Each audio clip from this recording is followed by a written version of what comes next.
Shalom Bapak Ibu Saudara yang dikasihi oleh Tuhan kita Yesus Kristus. Berjumpa kembali di dalam program seri pendalaman Alkitab. Bersama saya Billy Elia yang akan menemani saudara selama kurang lebih 10-20 menit ke depan. Di mana saya akan mengajak Bapak Ibu Saudara untuk kita bersama-sama membaca dan merenungkan kebenaran firman Tuhan. Perikop demi perikop dimulai dari perjanjian baru. Dan di dalam seri pendalaman Alkitab kali ini kita memasuki perikop yang ke-108 yang kali ini akan mengambil ayat firman Tuhan Matius 24 ayat 37 sampai dengan ayat yang ke-44. Dan apabila Bapak Ibu Saudara sudah mempersiapkan Alkitabnya masing-masing, saya mau mengajak kita untuk membaca nas firman Tuhan ini bersama-sama. Sekali lagi, Matius 24 ayat 37 sampai dengan ayat yang ke-44 dengan judul perikop Nasihat supaya berjaga-jaga. Sebab sebagaimana halnya pada zaman Nuh, demikian pula halnya kelak pada kedatangan Anak Manusia. Sebab sebagaimana mereka pada zaman sebelum air bah itu, makan dan minum, kawin dan mengawinkan, sampai kepada hari Nuh masuk ke dalam bahtera. Dan mereka tidak tahu akan sesuatu, sebelum air bah itu datang dan melenyapkan mereka semua. Demikian pula lah halnya kelak pada kedatangan Anak Manusia. Pada waktu itu, kalau ada 2 orang di ladang, yang seorang akan dibawa dan yang lain akan ditinggalkan. Kalau ada 2 orang perempuan sedang memutar batu kilangan, yang seorang akan dibawa dan yang lain akan ditinggalkan. Karena itu berjaga-jagalah, sebab kamu tidak tahu pada hari mana Tuhanmu datang. Tetapi ketahuilah ini, jika tuan rumah tahu pada waktu mana pada malam hari pencuri akan datang, sudahlah pasti ia berjaga-jaga dan tidak akan membiarkan rumahnya dibongkar. Sebab itu, hendaklah kamu juga siap sedia, karena Anak Manusia datang pada saat yang tidak kamu duga. Amin untuk kebenaran firman Tuhan. Mari kita berdoa. Bapa, di dalam nama Tuhan Yesus, terima kasih Engkau memberikan kami kesempatan bersaat teduh dan merenungkan kebenaran firman-Mu. Saat ini kami mau dengan kesungguhan hati datang kepada Tuhan, memohon Tuhan memimpin dan mengurapi perenungan firman kami di kesempatan kali ini. Urapi setiap kami Tuhan, di dalam nama Tuhan Yesus kami berdoa. Haleluya. Amin.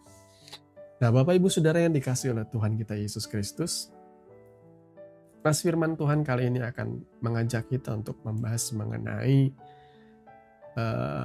air bah pada zaman Nuh, ya. Yang menjadi catatan kita di sini ialah yang menyampaikan kebenaran firman Tuhan ini, yang mengutip dari kitab Matius ini, yang mengutip kisah dari Nuh ini adalah Yesus itu sendiri. Sehingga kita mengkonfirmasi bahwa Yesus menyatakan kisah Nuh itu adalah sebuah fakta yang terjadi. Kalau saudara mengamini bahwa Yesus adalah Tuhan dan Juru Selamat, kalau saudara mengamini bahwa apa yang tertulis di dalam perjanjian lama itu adalah kebenaran, dan kebenaran itu sedang dikutip Raja segala Raja ini. Kebenaran itu dikutip oleh Yesus. Sehingga kita bisa mendapatkan satu afirmasi, satu kepastian bahwa kisah Nuh itu betul-betul terjadi. Bagaimana Tuhan menenggelamkan bumi, saudara ya, dan membinasakan orang-orang jahat di masa itu. Yang menarik di sini ialah nas firman Tuhan ini menjadi sebuah ayat pemberitahuan kepada setiap pendengar. Matius 24 ya. Khususnya pada ayat 37 sampai dengan ayat 44. Bahwa hari-hari ini kita mesti berjaga-jaga, saudaraku. Hari-hari ini kita mesti senantiasa memperhatikan baik keadaan kita, kehidupan rohani kita, kehidupan kita dalam kenyataan sehari-hari. Apakah kita masih hidup tetap berjalan bersama dengan Tuhan? Apakah kita tetap melakukan kebenaran firman-Nya? Apakah kita hidup tetap di dalam kasih dan bukan di dalam dosa dan kesenangan duniawi? Karena kesemuanya itu akan menjadi sebuah peringatan bagi kita hari-hari ini. Nah, bagi Bapak Ibu Saudara yang mau lebih dalam memahami apa yang Yesus katakan ini, saudara boleh nanti selesai renungan ini, saudara boleh cek sendiri pembacaan firman mengenai Nuh. Kisah bagaimana Tuhan menenggelamkan bumi ini di dalam air bah. Ya. Saudara boleh baca kisah Nuh, supaya saudara mendapatkan gambaran yang lebih jelas lagi. Karena Yesus di sini mengutip kesimpulan dari kisah Nuh itu ini, mengajarkan kita supaya berjaga-jaga.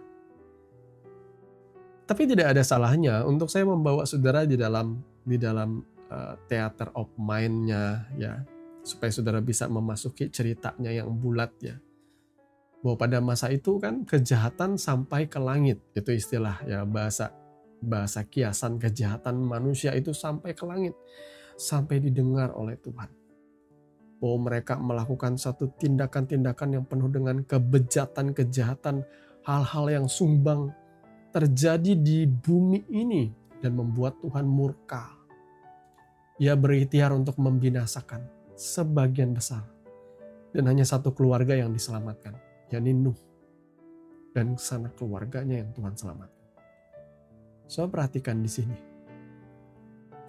gambaran Nuh di dalam ia melewati air bah itu sebenarnya adalah satu gambaran atau kiasan mengenai hari penghakiman kelak. Bahwa pada suatu hari kelak, Tuhan akan membinasakan dunia ini dengan segala isinya. Itu adalah sebuah fakta yang tidak akan terhindarkan. Itu adalah sebuah fakta yang pasti akan terjadi. Maaf. Jadi, Yesus memberikan gambaran ini tentang Nuh menjadi sebuah peringatan bagi kita yang hidup di zaman sekarang khususnya.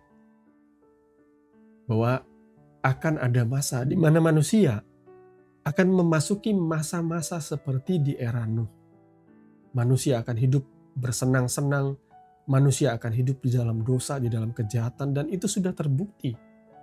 Hari-hari ini tidak kalah jahatnya manusia di dalam kebebasannya. Mereka bahkan dengan tanpa rasa takut menghujat Yesus, menghujat dan menjelek-jelekan orang percaya, menghina kekristenan dengan cara bahkan melakukan hal-hal yang menyimpang dari firman Tuhan. Hari-hari ini kejahatan sudah luar biasa.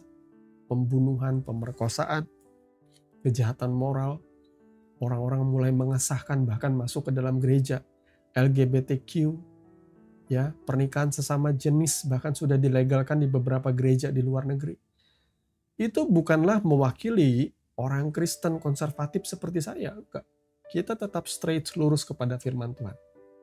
Bahwa pada mulanya Tuhan itu menciptakan laki-laki dan perempuan. Dan tidak ada ruang untuk yang namanya LGBTQ disahkan seharusnya, ya. Semua orang yang boleh menikah itu adalah laki-laki dan perempuan.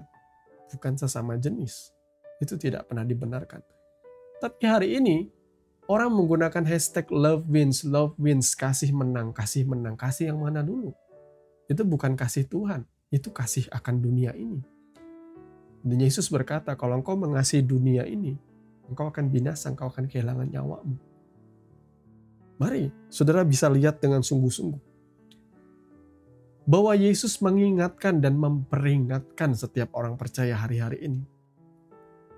Jangan kiranya kebebasanmu bahkan kehidupanmu di dalam dosa membuat engkau tidak sadar atau lupa bahwa Tuhan akan menghakimi dunia ini dan segala isinya.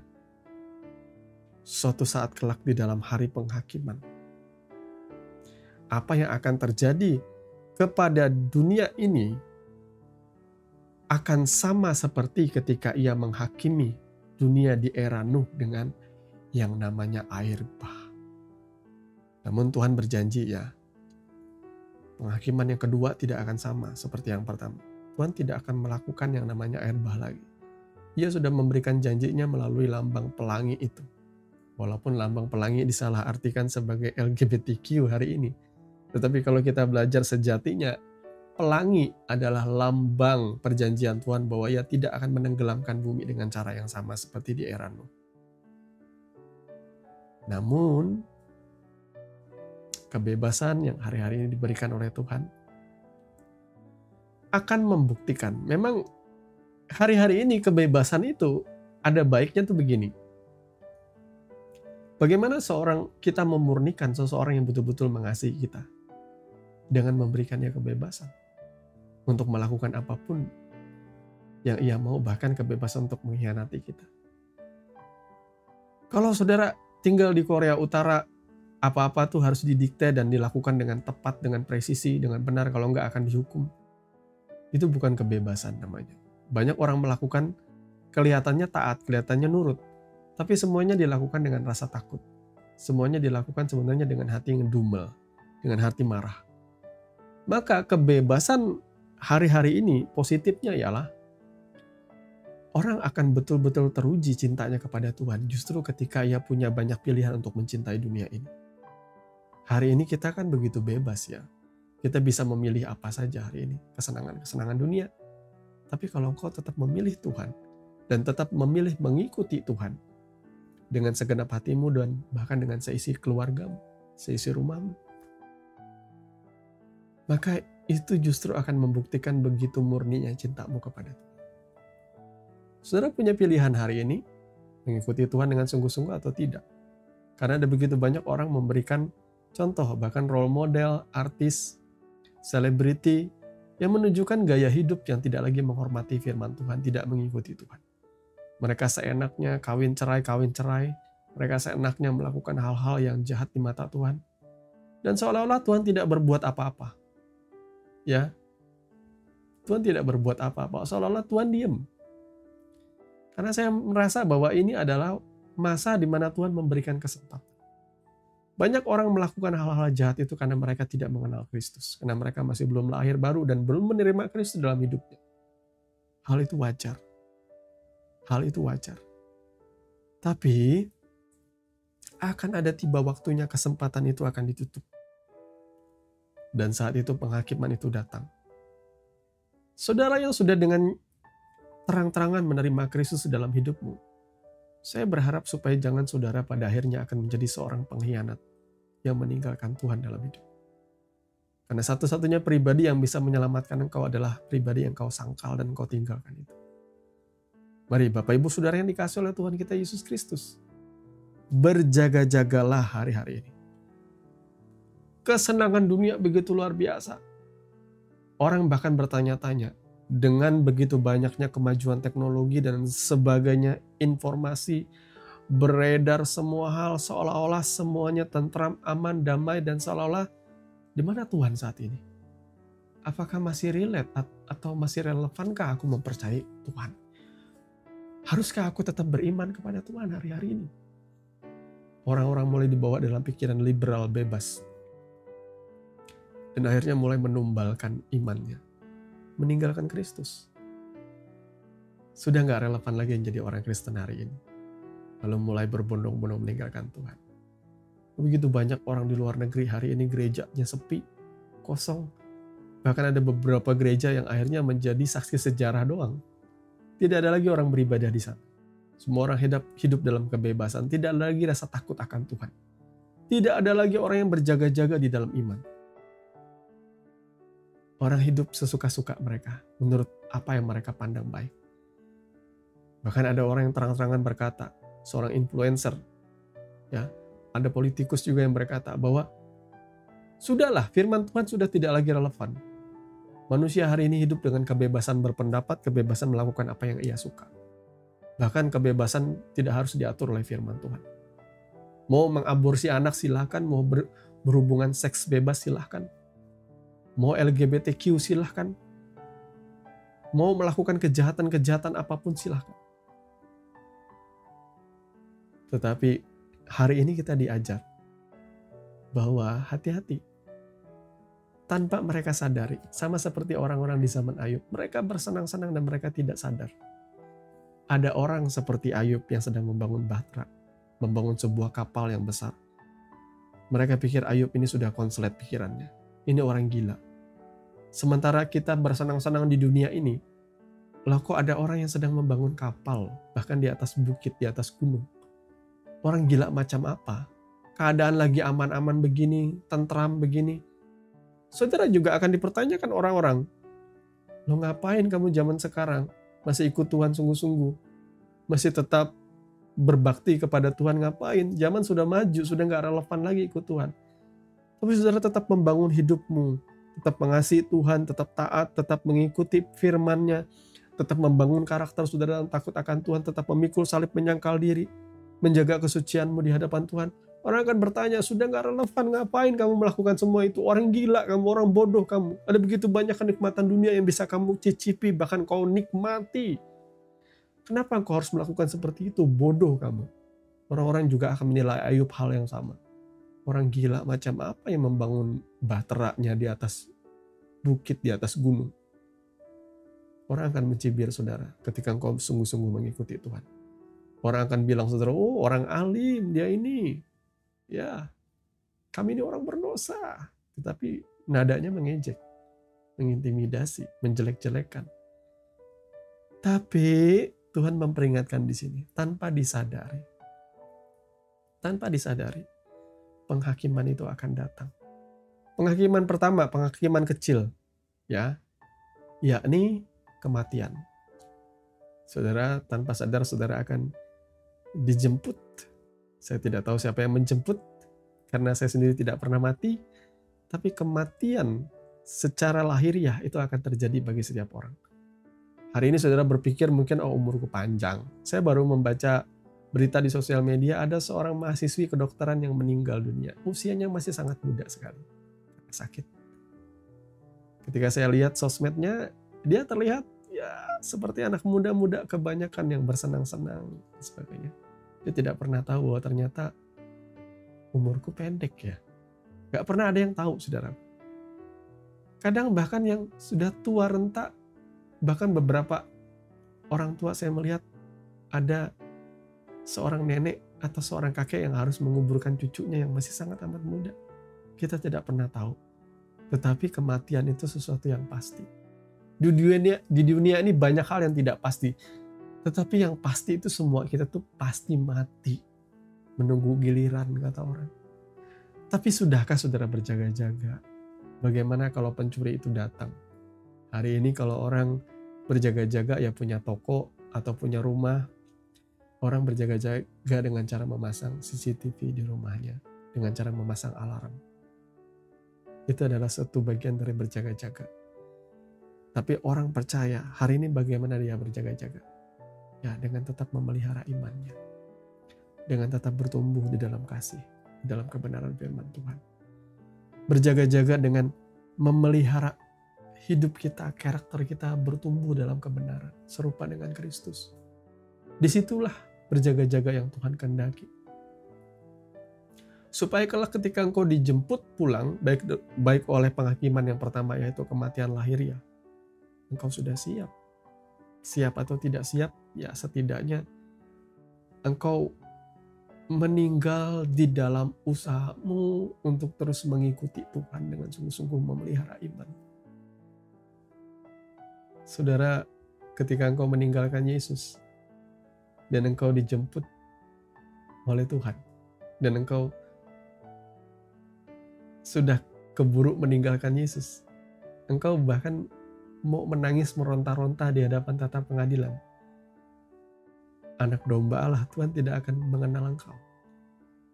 Maka berawas-awaslah, berjaga-jagalah. Ada ilustrasi dikatakan di sini. Kalau ada orang beraktivitas, 2 orang di ladang, seorang akan dibawa dan lain akan ditinggalkan. Ada 2 orang yang bekerja di batu kilangan, seorang akan dibawa, yang lain akan ditinggalkan. Yang membuat yang lain dibawa dan yang lain ditinggalkan itu saya percaya kualitas ia menjaga imannya, tetap menaruh harapnya hanya kepada Tuhan. Saya percaya hanya itu yang membenarkan kita. Tuhan mencari iman di bumi dan Ia akan membenarkan orang yang memiliki iman. Bagaimana Tuhan membenarkan iman, saudara? Karena iman itu tanpa perbuatan pada hakikatnya mati. Makanya Yesus berkata, dari buahnya lah kamu mengenal mereka. Iman sejati akan membuahkan perbuatan-perbuatan yang benar, perbuatan-perbuatan baik yang sejati. Saudara yang tadinya mengaku mengenal Kristus, tetapi kalau buah kehidupan saudara makin hari makin mengalami degradasi iman, penurunan iman, Bagi saya itu justru membuktikan bahwa saudara bukan orang yang memelihara iman. Ya, salah satu ciri orang Kristen, orang percaya ialah bertumbuh dan berbuah. Makanya Yesus beberapa kali memberikan ilustrasi bahwa setiap orang yang tidak berbuah itu akan dicampakkan, akan ditebang, akan dibakar. Maka orang percaya yang mengaku orang beriman percaya kepada Kristus harus bertumbuh dan berbuah. Dan buahnya itu buah yang baik, yang memuliakan Tuhan. Maka selidiki kehidupan saudara hari ini. Apakah saudara masih bertumbuh atau hidupmu hanyalah lingkaran pembenaran-pembenaran? Engkau suka dengar khotbah, engkau suka dengar firman, tapi tidak ada pembaruan dalam hidupmu, tidak ada pembaruan dalam keluargamu. Tuhan seolah-olah gini, saudara cuma hobi dengar firman, tetapi perubahan menjadi serupa dengan Kristus tidak ada kualitasnya dalam hidup saudara. Itu bagi saya juga adalah titik stagnasinya. Dan biasanya tidak bisa seperti itu. Kehidupan orang Kristen yang setahu saya itu, kalau tidak ia bertumbuh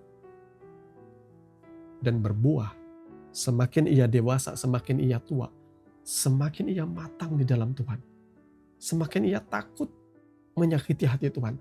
Semakin ia berusaha untuk terus menyangkal diri memikul salib, itu semakin dewasa. Nah, bedanya kalau orang yang stagnasi mengalami degradasi iman ialah dulu ia sungguh-sungguh, tapi lama-kelamaan ia mulai menurun. Ia tidak lagi punya iman. Kehidupannya mulai jauh dari apa yang dikatakan firman Tuhan. Ia dulunya bekerja keras, rajin diberkati Tuhan, kehidupan rumah tangganya tiba-tiba mengalami penurunan.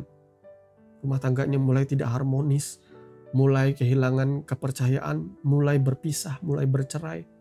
Ya, tadinya dia bekerja sungguh-sungguh mulai berubah, tidak lagi bekerja sungguh-sungguh, mulai berutang sana sini, kemudian mulai menggenapi apa yang dikatakan Daud, ya. Anak cucu orang benar harusnya tidak meminta-minta, tetapi ia meminta-minta, keliling, berutang sana sini. Bagi saya itu adalah degradasi iman, penurunan iman yang sangat signifikan. Belum lagi orang sampai menipu ke sana kemari, berdusta ke sana kemari, melakukan hal-hal instan. Bagi saya itu adalah tanda kemunduran iman. Maka berjaga-jagalah saudaraku, berjaga-jagalah senantiasa. Supaya ketika Tuhan datang, engkau akan boleh berkata, Tuhan ini aku sudah siap. Saya tidak tahu apakah saya siap atau tidak. Yang saya pikirkan sekarang itu terus terang adalah keluarga, saudara ya. Mungkin saya selalu meminta belas kasihan Tuhan, Tuhan berikan aku kesempatan untuk bisa menemani anakku, istriku, sampai ya mereka kuat, mereka kalau boleh sampai anak saya menikah, punya suami, punya anak. Tuhan izinkan saya melihat itu terjadi. Saya selalu memohon belas kasihan. Karena terus terang, saya percaya bahwa ketika saya diselamatkan, kematian itu akan justru membawa saya ke dalam kebahagiaan. Tetapi saya selalu berpikir bahwa saya masih punya tanggung jawab di dunia ini. Kalau Tuhan izinkan, saya memohon belas kasihan Tuhan. Milikilah hati yang seperti ini, saudaraku ya. Saya tidak berkata bahwa saya hebat, tetapi ini adalah kuncinya. Kerendahan hati yang selalu memohon belas kasihan Tuhan. Tidak merasa bahwa kita punya jasa. Tidak merasa bahwa aku adalah orang penting. Enggak. Setiap waktu saya selalu merasa bahwa aku ini orang berdosa. Saya selalu memohon belas kasihan Tuhan. Tolong aku.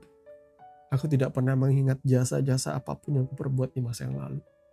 Apapun pelayananku, semuanya itu adalah anugerah kepercayaan Tuhan.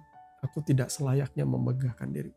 Aku memohon belas kasihan Tuhan. Tolong Tuhan, kalau aku berkenan, izinkan aku seperti ini.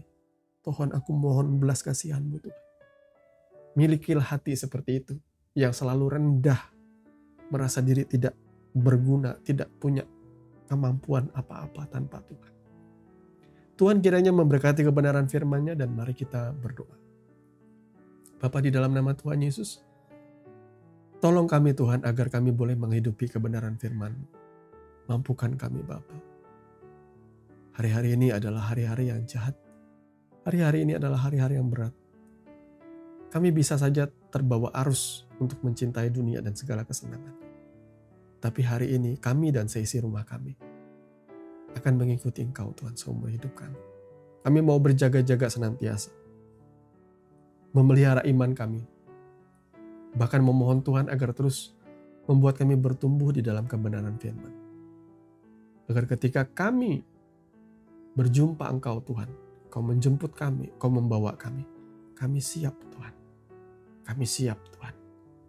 Kami tidak kedapatan sedang bercacat celah atau kehilangan iman kami. Terima kasih Bapa, mampukan kami Tuhan mengikuti Engkau seumur hidup kami selama-lamanya. Di dalam nama Tuhan Yesus kami berdoa. Bapak Ibu Saudara yang dikasihi oleh Tuhan kita Yesus Kristus, kita sudah sampai di ujung program Seri Pendalaman Alkitab. Sekali lagi kami mengucapkan banyak terima kasih untuk Bapak Ibu Saudara yang sudah tetap setia mengikuti channel ini dan mendukung kami di dalam doa. Akhir kata, sampai bertemu lagi di dalam seri pendalaman Alkitab yang berikutnya. Kami berharap saudara boleh bertumbuh di dalam iman, di dalam kebenaran firman Tuhan, di dalam kasih oleh Tuhan kita Yesus Kristus. Saya Billy Elia pamit, kiranya kasih karunia di dalam Tuhan kita Yesus Kristus melimpah di dalam kehidupan saudara senantiasa. Shalom.